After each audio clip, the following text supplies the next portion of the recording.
Guys, at ito na yung result ng niluto nating chicken sa air fryer. Ayan, o, diba? Para ka na rin nasa,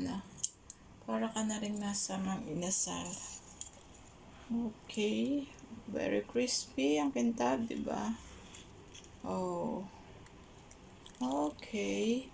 Papalamigin muna natin bago natin gayatin. Na guys, nakaset na ang ating air fryer. So, bali, ipa-fryer natin ito ng medyo mataba yung manok natin. So, maybe 45 minutes. 200 Fahrenheit sa 22 minutes. So, ibaba muna natin siya. Ito. So, maybe 180. Painitin natin.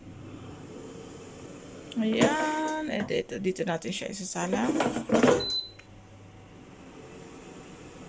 Ayan, mainit na siya. And ilagay na natin ang ating chicken. Ito, pinatulo ko muna. Ayan. Okay. So, igitna natin.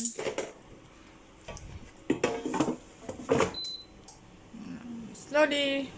180 degrees. Kung makikita yung sign na yon, for chicken siya. So, wait na lang natin and update ko kayo mamaya.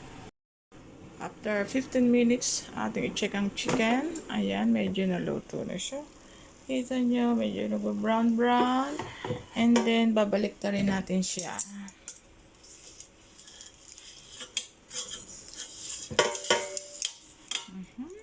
Tingnan nyo.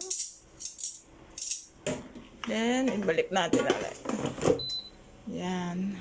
Medyo babaan natin ng konti. So, gawin muna natin 60 para hindi bigla yung pagkaluto. Ayan guys, tignan natin ulit ang ating chicken. Oh! Ayan. Almost perfect na siya. So, chicken. Ayan na. Very crispy. Okay. So, mga ano pa tayo? 10 minutes siguro. Ito kabila. Kasi yung ilalim ay hindi pa naluluto. Yun. Kita nyo, diba? Ang ganda ng pagkaluto. Ay. Lagay natin ulit 15 minutes. Guys, at ito na yung result ng niluto nating chicken sa air fryer. Ayan. O, diba? Para ka na rin nasa, Mang Inasal. Okay. Very crispy ang kintab, diba? Oh. Okay. Papalamigin muna natin bago natin gayatin. Thank you guys for watching. Bye-bye.